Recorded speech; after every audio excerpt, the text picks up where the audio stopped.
Berikutnya kita masuk ke sesi 2 dengan 3 narasumber, yaitu Dr. Andiani, Dr. Wienta, dan Dr. Lilik Juwari. Mohon maaf, kita masuk dulu ke sesi 2. Bagaimana Dr. Andiani, sudah siap? Siap, Dok. Nah, berikutnya adalah presentasi Dr. Andiani.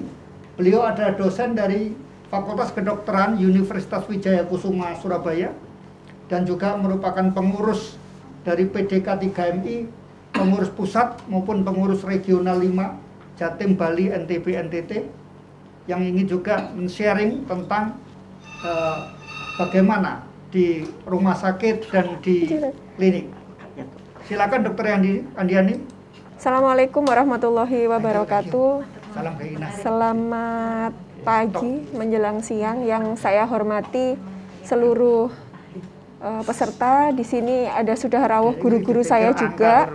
Kemudian juga sejawat sekalian, mohon izin pada kesempatan pagi ini saya menghaturkan sedikit informasi yang mungkin nanti bisa kita diskusikan bersama berkenaan dengan manajemen klinik dan rumah sakit di era pandemi COVID-19. Baik, prosedur pencegahan atau penanganan COVID-19 di rumah sakit dan klinik ini sebetulnya tidak jauh berbeda dengan bagaimana kita memandang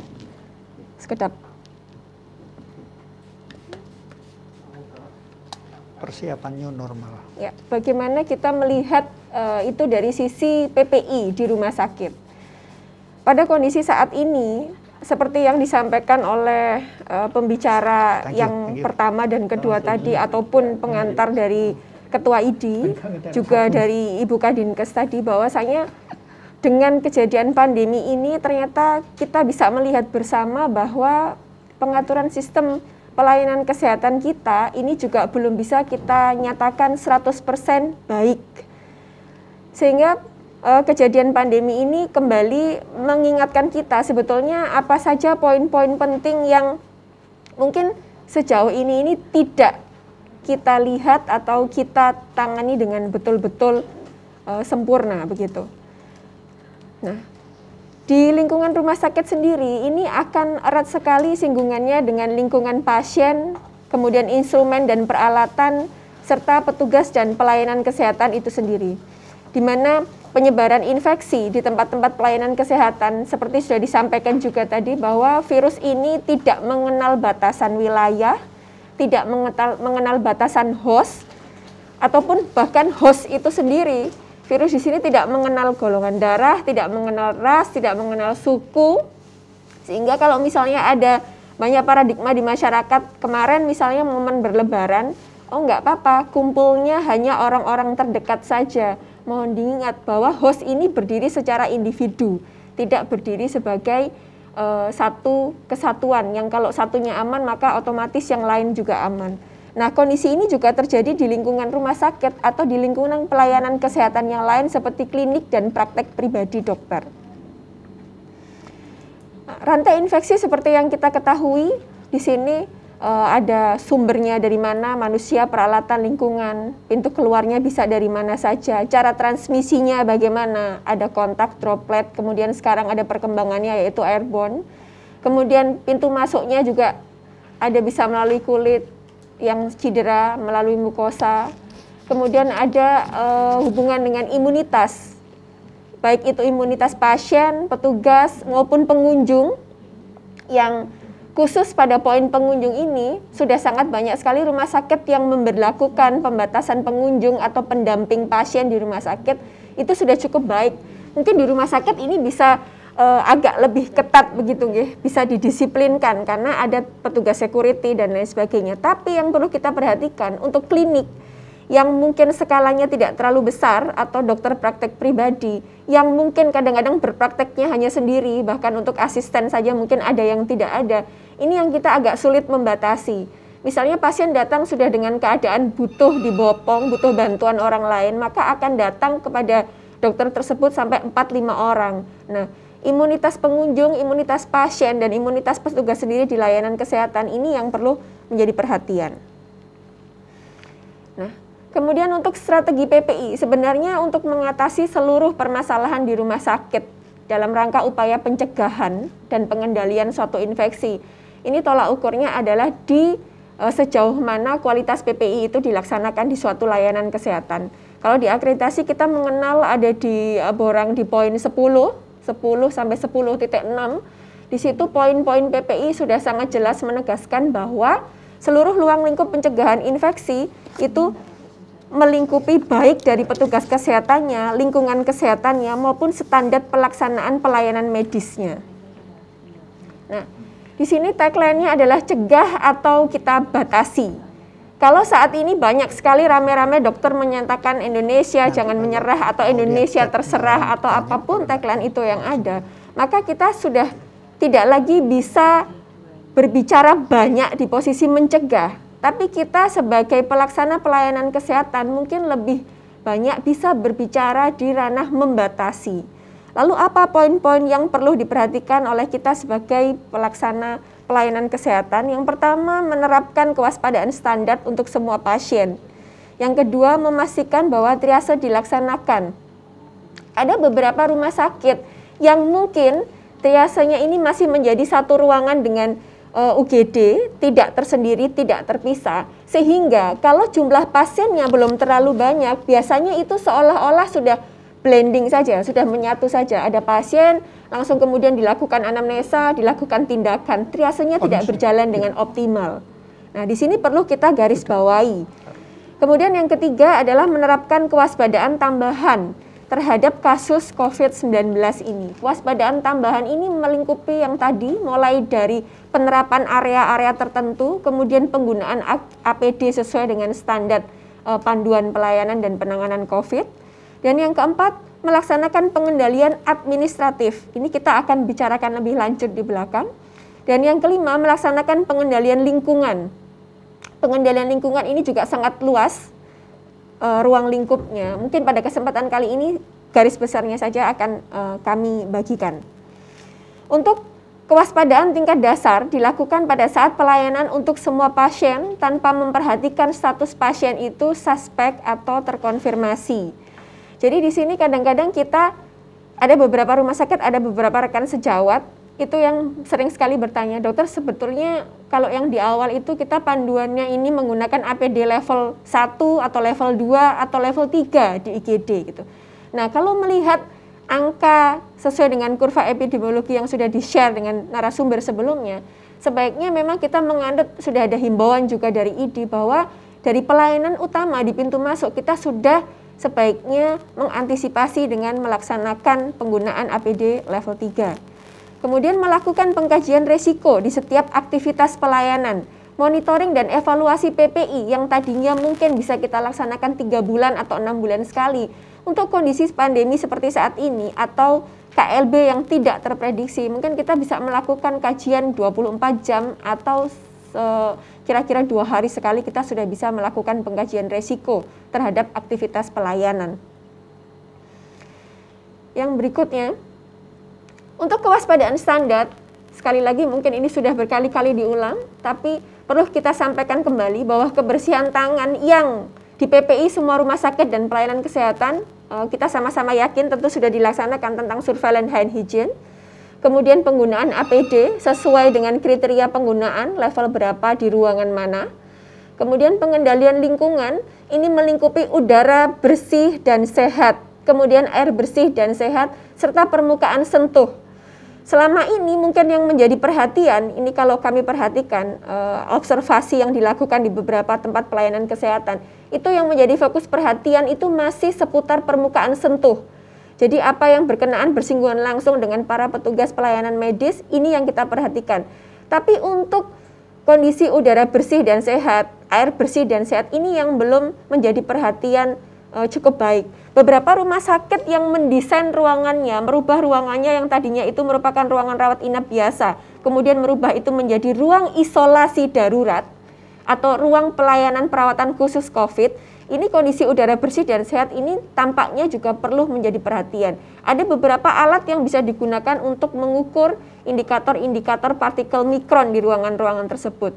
Beberapa rumah sakit Bisa juga menerapkan penggunaan HEPA filter mobile yang bisa dipindahkan dari satu ruangan ke ruangan yang lain. Ini bersinggungan juga dengan masalah efektif dan efisiensi dari segi pendanaan rumah sakit.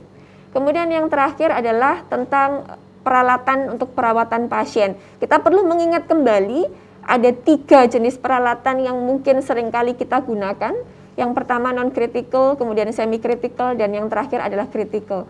Di sini perlu sekali kita memastikan bahwa semua prosedur penyimpanannya, prosedur pelaksanaan sterilisasinya atau desinfeksinya itu sudah sesuai dengan standar yang berlaku.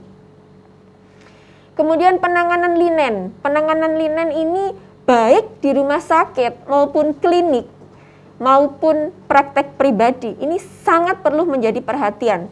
Yang pertama pengaturan jenis. Saat ini APD waktu kita awal-awal sangat kesulitan mencari APD. Semua sponbon, semua serba sponbon. Nah, padahal di sini sudah ada pengaturan jenis. Untuk rawat inap itu kebutuhannya seperti apa?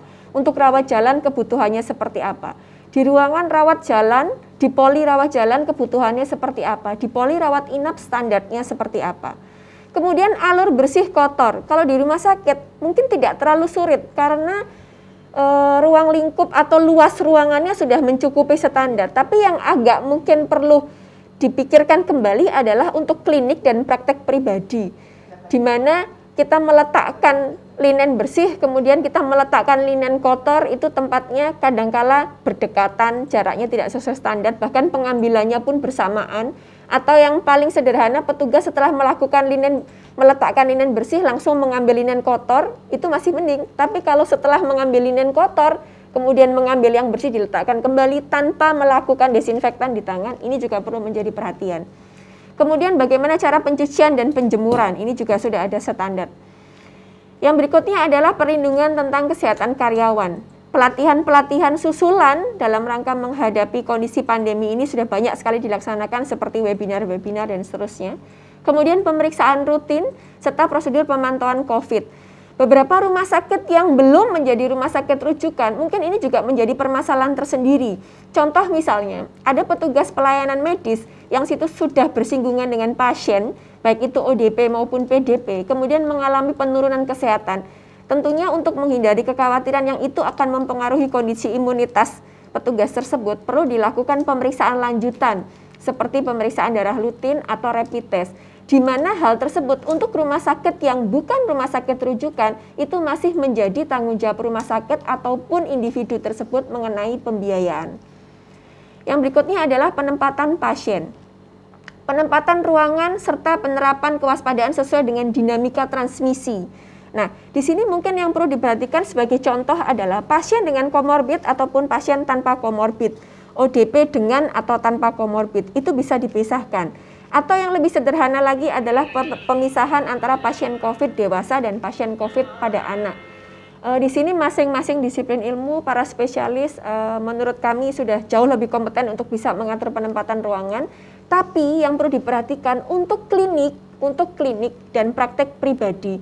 Pada kondisi seperti ini, kalau tidak bisa memisahkan ruangan pada waktu kita melakukan screening di awal, kita tidak bisa melakukan pemisahan ruangan, maka APD ini harus disesuaikan dengan resiko. Misalnya kita sudah melakukan screening, ternyata skornya itu memenuhi resiko, maka APD yang kita gunakan tentu naik level, begitu. Dan setelah selesai pasien yang satu, kita perlu melakukan desinfektan untuk melakukan pemeriksaan kepada pasien yang berikutnya. Yang selanjutnya adalah tentang tindakan medis, jenis tindakannya apa, protokol APD-nya bagaimana, waktu pelaksanaannya bagaimana, serta kebijakan khusus. Mungkin yang kita perlu diskusikan lebih jauh lagi adalah mengenai proses rujukan dan prioritas tindakan. Beberapa kondisi di lapangan ternyata meskipun sudah ada peraturan Kementerian Kesehatan yang mengatur tentang sistem rujukan, prakteknya ternyata tidak sesederhana itu. Beberapa rumah sakit ada yang mengeluhkan, ada yang menyampaikan masukan bahwa ternyata sistem rujukan itu tidak semudah yang dipaparkan sesuai dengan pedoman. Sebetulnya pertimbangannya bisa dilihat dari dua sisi. Kalau kita melihat kondisi di lapangan, memang sekarang sudah banyak sekali rumah sakit rujukan yang penuh, yang daya tampungnya sudah tidak lagi terpenuhi. Tapi di satu sisi rumah sakit yang di perifer, rumah sakit yang bukan rumah sakit rujukan, jumlah pasiennya terus meningkat. Sementara standar ruangannya, standar pelayanannya belum sesuai dengan ketentuan yang seharusnya. Misal, beberapa rumah sakit yang belum ada spesialis paru, kemudian spesialis penyakit dalamnya sangat terbatas. Nah, kondisi-kondisi seperti ini yang masih perlu dilakukan diskusi lebih lanjut lintas sektoral dengan dinas kesehatan ataupun dengan rumah sakit rujukan terkait. Untuk panduan penata laksanaan diagnosis, kami rasa sudah cukup jelas, banyak sekali seminar-seminar sudah membahas ini. Cuman ada beberapa note-note yang perlu kami sampaikan. Pada kondisi OTG, ini yang diberi kotak merah, itu yang perlu diperhatikan adalah cukup dengan karantina mandiri. Tapi karantina mandiri di sini, kalau kita mengharapkan kita tidak kesulitan menangani pasien di garda IGD kita, karantina mandiri ini harus disampaikan dengan cukup jelas. Seperti tadi disampaikan oleh Dr. Febri, holistik komprehensifnya di sini ini membutuhkan skill KIE yang di atas rata-rata, karena biasanya pasien meskipun OTG itu tingkat ketakutan dan kekhawatirannya sudah tidak seperti menderita penyakit yang biasa. Kemudian yang berikutnya adalah untuk ODP. Untuk ODP di sini pneumonia berat atau ISPA yang berat, isolasi diri di rumah. Kadangkala pasien atau keluarga pasien ini agak kurang memahami perbedaan antara karantina mandiri dengan isolasi mandiri. Saat ini saya rasa koordinasi dengan dinas kesehatan sudah cukup baik. Jadi pada waktu pasien itu ditetapkan sebagai ODP, maka rumah sakit yang merawat ataupun dokter praktek pribadi yang kedatangan pasien kemudian kita diagnosa ODP, maka kita harus ada pelaporan terhadap Dinkes, di mana bila pasien ini sudah didiagnosa sebagai ODP, maka isolasi mandiri ini akan dilakukan pemantauan secara intens oleh dinas kesehatan, dibantu oleh puskesmas-puskesmas terdekat. Kemudian untuk pasien PDP, gejalanya yang positif di kotak itu semuanya sudah demam dan atau ada riwayat demam, itu perawatannya sesuai dengan gejalanya. Bila gejalanya ringan, masih bisa dilakukan isolasi sendiri di rumah atau isolasi mandiri tadi dengan pengawasan dari dinas kesehatan. Sedang untuk gejala sedang, itu dilakukan perawatan di rumah sakit. Kemudian untuk yang berat atau kondisi darurat dirawat di rumah sakit rujukan. Yang perlu kita perhatikan adalah pasien-pasien dengan gejala sedang yang dilakukan perawatan di rumah sakit yang bukan rumah sakit rujukan. Ini nanti akan erat hubungannya dengan masalah pembiayaan. Kita bahas di belakang. Slide selanjutnya. Nah, untuk gejala-gejalanya ini di beberapa panduan sudah banyak sekali dibahas. Jadi sudah dikotak sedemikian rupa, isolasi mandiri itu untuk yang gejala ringan, gejala sedang untuk yang dilakukan perawatan di rumah sakit darurat atau rumah sakit perifer, kemudian rumah sakit rujukan dengan pasien-pasien gejala berat. Manajemen APD sudah dijelaskan sedemikian rupa. Cuma yang perlu kita perhatikan manajemen APD ini, mungkin sirkulasinya karena ini berhubungan dengan manajemen rumah sakit dan klinik. Itu yang pertama adalah juga sistem pengadaannya. Sistem pengadaannya bagaimana? Untuk rumah sakit banyak sekali yang saat ini juga mengalami kondisi penurunan income karena pasien umum cenderung menurun karena memang juga himbauan begitu, kalau tidak emergensi tidak ke rumah sakit. Nah, selain untuk pengadaan juga adalah pengelolaan. Bagaimana kita mengatur APD yang reuse atau single use. Nah, untuk APD yang reuse ini mungkin perlu diperhatikan kembali tata laksana pengelolaan APD yang reuse. Area isolasi juga bisa dibedakan, ada untuk pekerja yang termasuk petugas kesehatan atau untuk petugas kebersihan, di sini berbeda-beda. Nanti seperti disampaikan oleh Dr. Subur akan dibagikan ya dok untuk materinya. Kemudian yang selanjutnya adalah ambulans. Beberapa rumah sakit atau klinik yang sudah memiliki kendaraan ambulans sendiri untuk mobilisasi pasien, terutama pasien rujukan, itu biasanya juga ada keterbatasan SDM. Kalau driver ambulan tersebut itu juga adalah petugas yang akan in touch langsung dengan pasien, maka APD yang diberlakukan adalah sama dengan APD para medis yang bersentuhan langsung dengan pasien. Tapi standarnya untuk driver ambulans ini APD-nya memang berbeda dengan syarat sopir ambulan tersebut dapat memenuhi menjaga jarak minimal 1 meter sehingga tidak memerlukan APD sampai level 3. Tapi pada kondisi saat ini sepertinya memang SDM di layanan kesehatan cenderung sudah semakin berkurang karena juga sudah semakin banyak yang positif begitu nggih. Sehingga banyak sekali yang langsung double-double. Ini juga ya driver juga nggih membantu mengangkat pasien dan seterusnya, sampai ada yang juga sampai di pemakaman. Nah, ini APD-nya menyesuaikan. Alur pasien. Alur pasien ini yang kami buat di sini, ini adalah alur pasien yang secara umum mungkin setiap rumah sakit memiliki kebijakan sendiri. Jadi yang paling penting ini adalah yang di warna merah. Jadi di awal ini ada screening awal, di mana screening awal itu bisa dilakukan di ruangan-ruangan yang sudah disediakan. Kalau ada triase mungkin ada di triase, bahkan ada beberapa rumah sakit yang melakukan itu di awal sekali sebelum masuk triase misalnya. Nah, kemudian setelah dilakukan screening awal, mungkin yang sudah umum dengan melakukan pemeriksaan suhu, mau kemana alurnya pasien? Apakah pasien ini akan melakukan pemeriksaan ke poli tujuan? Nah, kemudian screening juga dilakukan kembali di poli. Apabila setelah dilakukan screening aman, scoringnya tidak terpenuhi, maka bisa berlanjut ke poli tujuan. Bila tidak atau memerlukan rawat inap, bisa kita melihat kembali gejalanya masuk kemana. Bila gejalanya masih ringan sampai sedang, kita konsultasikan atau kita masukkan ke ruangan pinere atau isolasi. Bila berat, ini sudah dirujuk ke rumah sakit rujukan. Alur pasien ini sekali lagi kami sampaikan alur pasien umum yang diberlakukan di rumah sakit yang bukan rumah sakit rujukan. Dan yang perlu diperhatikan, untuk di awal beberapa kondisi, nanti ada beberapa contoh form di belakang. Di awal ini kita juga memerlukan kondisi di mana pasien dan keluarga ini mengetahui konsekuensi dari informasi yang disampaikan. Sering sekali petugas kesehatan itu menghadapi masalah pasien tidak cukup jujur menyampaikan keluhannya, sehingga hasil screeningnya rendah skornya. Akhirnya kita menganggap pasien aman. Ternyata setelah dirawat 1 sampai sekian hari ke depan, kondisinya cepat sekali memburuk. Dan setelah dilakukan KIE berkenan untuk dirapid, hasilnya positif misalnya.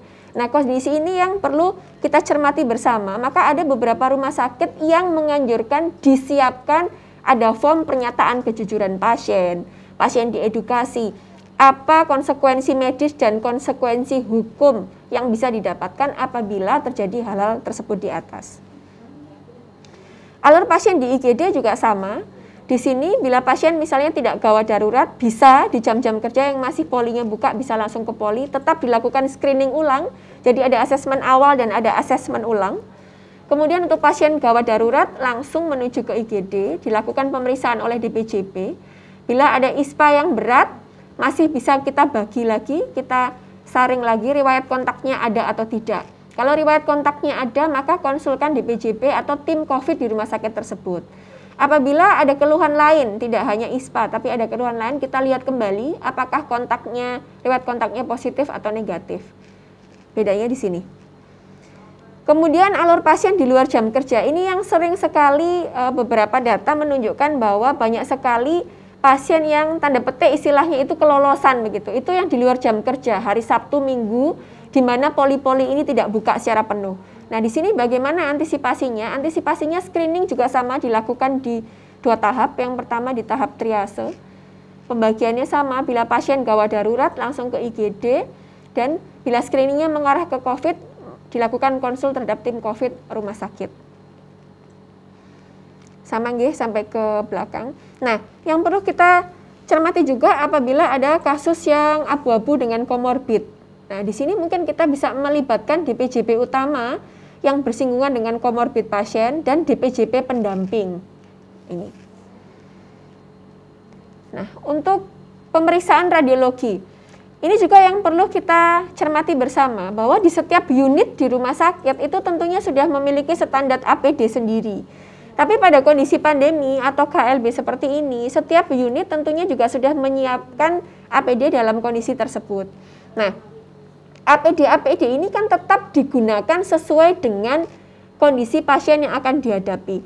Sehingga yang tadinya unit-unit ini yang bisa berdiri mandiri, misalnya ada pasien datang untuk foto atas permintaan sendiri, dari pendaftaran bisa langsung ke unit tersebut. Tapi pada kondisi pandemi seperti saat ini, yang perlu diperhatikan adalah betul-betul ada peran aktif dari screening awal, entah itu pintu masuknya dari IGD atau pintu masuknya di triase. Karena itu yang akan memberikan informasi ke unit terkait. Misalnya pasien akan melakukan pemeriksaan radiologi atau pemeriksaan laboratorium. tentunya akan ada informasi lebih awal begitu. Ini pasiennya resikonya apa, hasil screeningnya berapa. Nah, dengan mengetahui hasil skor screening tersebut, maka unit akan bisa menggunakan APD sesuai dengan kebutuhan. Seperti itu. Nah, ini alur pasien apabila pindah dari ruangan, tadinya tidak ada gejala, kemudian ternyata ada gejala, atau bahkan kondisi khusus sampai ada gagal nafas, bagaimana? Beberapa rumah sakit menerapkan metode seperti ini, dari ruangan perawatan biasa, konsul kepada DPJP tim COVID, kemudian perawatnya melakukan koordinasi dengan ICU atau ruang isolasi atau ruang perawatan khusus untuk COVID. Bila dicurigai COVID, pasien ditransfer menuju ruangan isolasi. Atau yang berangkat dari ruang perawatan Pinere yang sudah ada di ruangan tersebut. Tetap dilakukan konsul kepada tim Pinere dan apabila memerlukan pemindahan ke ruang isolasi, baru dilakukan pemindahan ke ruangan isolasi. Manajemen rujuk pasien.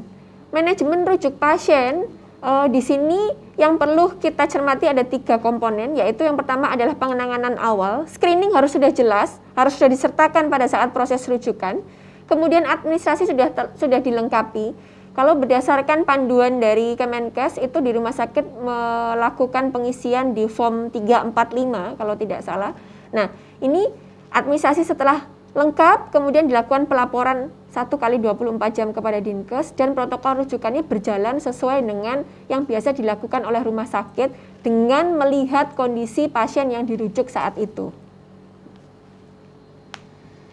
Selanjutnya adalah alur rujukan. Alur rujukan tadi sudah kami sampaikan di awal. Biasanya rujukan saat ini beberapa kabupaten sudah punya tim sendiri, bahkan ada yang sudah menyediakan komunikasi melalui WA group begitu. Jadi sebelum pasien dirujuk dan mengkomunikasikan antara satu IGD ke IGD yang lain, biasanya beberapa sudah melakukan koordinasi melalui WA group. Nanti pasien ini masuknya lewat pintu mana, kemudian diterima oleh siapa. Karena tim penerima di sana, kalau pasien yang dirujuk ini sudah ODP atau bahkan PDP, maka tentunya rumah sakit penerima juga sudah menggunakan APD level 3. Ya. Kemudian untuk manajemen ambulans mohon diingat berdasarkan beberapa peraturan, itu ambulans juga sudah dibeda-bedakan, ya. Jadi ada ambulans untuk kesehatan lapangan, ambulans untuk jenazah, ambulans untuk kegiatan infeksi khusus. Nah, pemilihan ambulans yang digunakan ini sudah harus diatur oleh rumah sakit. Karena standar pemberlakuan desinfektan dan peralatan yang digunakan pun akan menyesuaikan kebutuhan dan penggunaan ambulans tersebut. Kemudian standar ambulans dan petugas sesuai dengan protokol. Pembentukan tim khusus yang tadinya ambulans itu kalau sesuai dengan standar nasional minimal itu ada 1 driver dan 1 pendamping. Tapi kalau pada kondisi khusus seperti ini kadang-kala kita membutuhkan dokter dari rumah sakit yang merujuk itu ikut serta, atau perawat yang sudah memiliki skill khusus apabila terjadi kondisi emergensi di perjalanan itu bisa ikut tergabung. Maka tim khusus ini sangat dibutuhkan supaya istilahnya bisa on call, sewaktu-waktu kita membutuhkan mereka sudah siap. Kemudian dibuatkan ada SOP khusus. Kemudian yang terakhir adalah pembersihan dan desinfeksi ambulans setiap selesai penggunaan. Yang tadinya itu biasanya ambulans itu tidak langsung, ya. Tapi sekarang kalau sudah antar, kemudian kembali ke tempat harus langsung dilakukan desinfektan. Manajemen pemulasaran jenazah juga demikian. Yang pertama adalah persiapannya, kemudian pembentukan tim khusus, kemudian standar penggunaan APD-nya, kemudian pengaturan prosedur pemakamannya bagaimana, perlakuan dan pengaturan ruangan bagaimana, perlakuan terhadap jenazahnya bagaimana, pembuangan limbahnya bagaimana.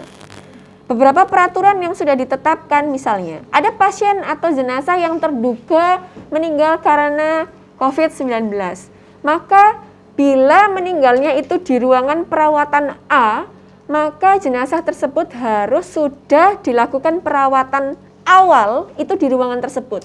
Tujuannya adalah untuk meminimalisasikan resiko penyebaran. Jadi pembungkusan dengan menggunakan plastik yang tidak bocor itu dilakukan oleh perawat di ruangan tersebut karena juga mempertimbangkan perawat di ruangan tersebut sudah aware dengan APD-nya. Setelah dilakukan pembungkusan, baru jenazah dipindahkan ke ruangan khusus yang sudah diatur oleh setiap rumah sakit. Mungkin yang agak sulit atau yang perlu diskusi lebih lanjut adalah apabila ada pasien cukup darurat datang ke klinik atau ke praktek pribadi kita, maka apa yang harus dilaksanakan? Maka yang harus dilaksanakan adalah sama, kita harus mengontak dengan dinas kesehatan setempat atau puskesmas setempat dengan melakukan pelaporan form KLB atau form khusus yang sudah tertera di standar pedoman penanganan COVID. Manajemen pelaporan, konfirmasi awal dengan menggunakan form screening dan pemeriksaan penunjang. Kemudian ada pelaporan segera, mengirimkan form B1 ke Dinkes kurang dari 24 jam. Kemudian dari Dinkes Kabupaten melanjutkan ke Dinkes Provinsi. Jam-jamnya tadi juga sudah dibagikan oleh Dr. Windu. Ada jam-jam tertentu. Jadi kalau dari rumah sakit itu misalnya jam 11 sudah harus tutup pelaporannya, maka jam 12 sudah harus dikirimkan ke Dinkes Kabupaten, karena Dinkes Kabupaten harus sudah mengirimkan sebelum jam 3 sore, karena jam 6 nanti Dinkes Provinsi sudah harus melakukan rekapitulasi secara keseluruhan. Kemudian persiapan penyelidikan ini juga dilakukan baik di rumah sakit maupun di klinik ataupun praktek pribadi. Kontak eratnya dengan siapa saja, baik itu nakes maupun keluarga. Kontak erat dengan lingkungan pasien ini juga sangat penting. Maka dari itu yang perlu dicermati adalah pada waktu kita melakukan persiapan penyelidikan, kita tentu membutuhkan informasi selengkap-lengkapnya dari pasien. Nah, pada kondisi ini pasien itu seringkali sekedarnya begitu, karena mungkin kondisi sakitnya sekedarnya memberikan informasi. Nah, fungsinya ada form pernyataan kejujuran di depan, itu satu diantaranya adalah untuk kita bisa mencapai persiapan penyelidikan dengan lebih optimal. Kemudian untuk formulir pencatatan dan pelaporan, ada formulir pemantauan, ada formulir laporan harian, dan ada formulir pengambilan dan pengiriman spesimen. Beberapa sejawat yang bertugas di rumah sakit tentu sudah cukup mengenal formulir-formulir ini. Nah, ternyata ini juga berlaku bagi kita yang berpraktek secara mandiri untuk laporan harian. Selanjutnya adalah manajemen pembiayaan pasien. Untuk manajemen pembiayaan pasien, masih prakteknya di lapangan sepertinya masih tidak semudah apa yang tertera di panduannya. Sebetulnya kesimpulannya adalah apabila pasien tersebut ODP itu ditanggung oleh Kemkes dengan syarat usianya lebih dari 60 tahun dengan atau tanpa penyakit penyerta. Dan bila usianya kurang dari 60 tahun itu dengan penyakit penyerta, itu sudah ditanggung oleh Kemkes. Tapi bila pasien itu melakukan pemeriksaan dan perawatan di rumah sakit yang bukan rumah sakit rujukan, maka proses pembiayaan yang ditanggung oleh negara itu baru bisa dilakukan apabila pasien sudah dirujuk ke rumah sakit rujukan. Jadi saya rasa mungkin selama ini yang banyak ditanyakan, bagaimana kalau di rumah sakit swasta, bagaimana kalau itu di klinik praktek pribadi, apakah biayanya adalah biaya mandiri? Maka kalau sesuai dengan panduan, jawabannya adalah iya, masih menggunakan biaya mandiri. Pelaksanaan kontak tracing ini seperti bisa dilihat dengan gambar tersebut. Jadi kalau ada kontak erat dengan resiko rendah, kita menggunakan APD level 2 atau level 3. Kita bedakan lagi ini yang asimptomatis atau yang simptomatis. Nah, kalau simptomatis maka kontak dengan resiko rendah pun sudah harus isolasi di rumah selama 14 hari. Kalau yang kontak itu tidak menggunakan APD atau hanya menggunakan APD level 1, tidak muncul gejala tapi sudah dipastikan dia kontak erat, maka harus isolasi di rumah 14 hari.